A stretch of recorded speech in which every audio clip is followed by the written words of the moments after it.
Bali yung pong questions ko na-address ko po kay Sir Ray na Sir Noble. Kasi mga, alam ko po, mga ano po long distance flyer talaga.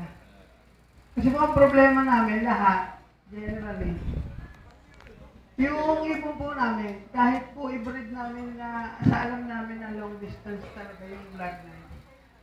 Pagdating po ng mga 350 kilometers up, bumibitaw. Ngayon, ang ginagawa po namin, hindi namin alam, parang ito ba dapat nang bigyan ng ano-anong supplements o pahinga lang. Iba naman, iniisip namin, baka kulang sa first price. Yung po kulang namin kung anong may bibigay niya sa amin na dapat namin gawin para kahit hindi siya umispeed, magtuloy-tuloy lang po yung clacking niya.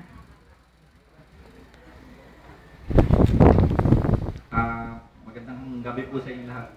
Ang sa akin kasi, nung time na nanalo ko sa MacArthur, hindi ko rin inaasahan Pero sa larangan ng pangarera, kailangan may konti ka rin swerte. Pero importante, alagaan mo ang ibon. Sa akin naman bloodline ang isa sa priority mo, bloodline talaga. Pangalawa, yung force fly, para sa akin, isa importante sa pag-aalaga ng ibon. Tapos ang training, kahit pa paano, during race, middle of race, kahit pa paano, kailangan talaga i-training mo sila, ibato mo sila more or less mga 100 kilometers, 80 kilometers, ganyan. Sa gamot naman sa akin hindi ako masyado magamot Basta ang importante, yung breeder mo is bago mo sila isalang is talagang basically fit siya. Malakas talaga siya. Huwag niyong gamitin ang breeder niyo na pipilitin niyo lang dahil kailangan o maganda ang lahi niya. Kung wala siya sa kondisyon hanggat maaari, huwag niyo nang gamitin. Kasi sayang ang panahon. Sayang lang yung oras na gagamitin ninyo. Yung sa MacArthur naman hindi ko rin naasahan din yun talagang ika nga swerte lang. Yun lang.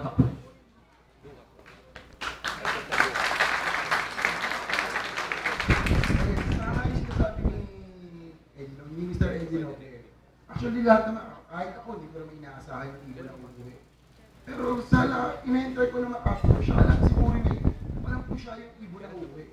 Pero hindi kami umaasa Parehas kami, swerte-swertihan talaga Pero tingin ko sa system, number 1 system, ibon, then system, dapat maayos talaga ang alaga. Ika nga, simula bata hanggang paglaki, susubaybayan niyo.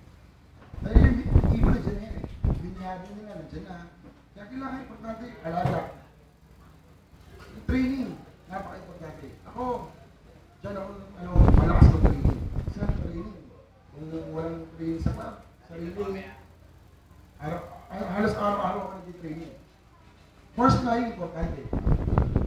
Pwede naman pagsabayin yun, umaga training, yan, sa panghalik, first na. Yan, number 1 yung lock, isa pa. Yung lock, dapat lagi malinis. Importante kasi yung tayo ng kalapati, hindi maganda sa tao yan And sa kanila din. Kaya dapat, siguro, at least, araw-araw, nag-disinfect.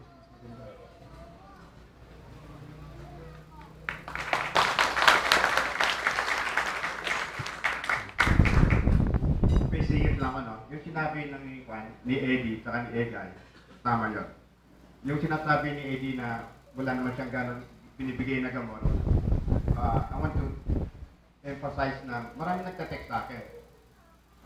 Sir Jim, anong magandang gamot bigay para tumuli ng kalapati ko? Anong gamot bigay ko para maging long distance siya? Wala sa gamot yan. Walang super magical na gamot na mag-speed siya. Nasa yung sinabi nilang dalawa, sisyo pa lang, kailang healthy sila. Hindi mo mapapabilis sa gamot yun Yung gamot na may mga vitamins na binibigay ninyo, kung inakay sila hanggang maging racer sila, hanggang ilalaban ninyo, kailang healthy lang. So those are supplements na ibibigay ninyo. There's no such thing as na gamot na lilipad sila mabilis. Yun lang masabi. Sa bilis ng ibon, ginagawa mo kanina, mga iba sa inyo, long distance na. Eh, kakalap na siya hanggang third race, example. Kasi ang kalapati, dumarating dyan yung time na nagpipik na sila eh. Kung mapapansin nyo. Maobserbahan nyo yan eh, iba na yung kinikilos sila, issue sila. Tapos sa time darating yung magiging pick sila eh. Kaya pag umabot ka, third race, nag-pick sila, mabilis umuwi yan. Hindi naman sobrang bilis, pero asahan mong uuwi. Pag after nila mag-pick, pag-down na sila. Dapat may gagawin kayong paraan na paano ko i-maintain yung down, may down na sila ng down para mahinto na. Kasi ito-down na yung katawan lang ng babae. Talagang wala na, hanggang mawawala na lang. Kaya minsan, inisip nyo parang hindi long distance yung ibon ninyo. Pero dumating na sa time na nag-pick na sila sobra.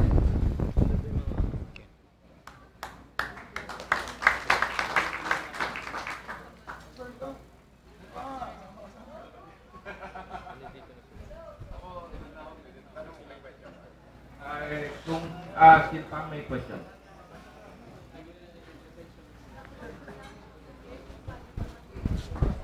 Sir, gusto rin po namin malaman yung ano ba yung sign para masabi namin na yung sisiw po ay healthy.